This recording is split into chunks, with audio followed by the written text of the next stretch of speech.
And on this topic, we have our special envoy to Ecuador, Jorge Gestoso, with more information.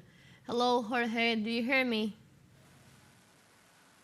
Yes, absolutely. And we are just counting the minutes that are left to be the closing of the session.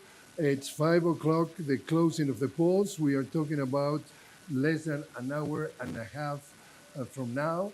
The situation has been of denunciation of the decree of the President Daniel Noboa of declaring 7 provinces of the country like in the state of emergency, and the most important, the main indigenous organization called CONAIE in this country has issued a communique, and I'm going to try to translate it from Spanish.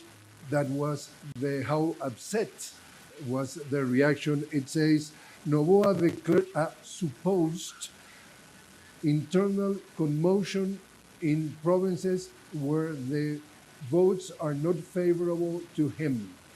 The reason that he's saying that he stated that decree was because there are supposedly commotion, and they question absolutely that. They say that, and I continue to quote the words of the CONAIE, this strategy, authoritarian strategy, compromises gravely the integrity of the democratic system in Ecuador and put at risk the transparency of the vote. And continue.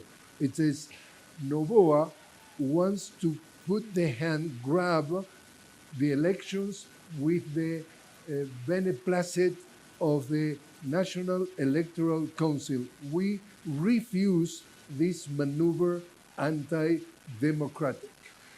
On the case of the rival of the president candidate Noboa, we're talking about Luisa Gonzalez, she has said that they're expectant, and that using that word in Spanish, expectante, because they have serious doubts about the transparency of the process, and that's exactly what we are trying to look very closely, how it's going to develop the counting of the votes when in less than an hour and a half the polls close. 41% according to the National Electoral Vote, the National Electoral Council, I should say, was voting at midday, 41%, and there were 17,600,000 and something voters that was asked to vote because the vote here is mandatory. We get back to you now. Thank you, Jorge, for the information. We'll be back with you as soon as we can. Thank you very much.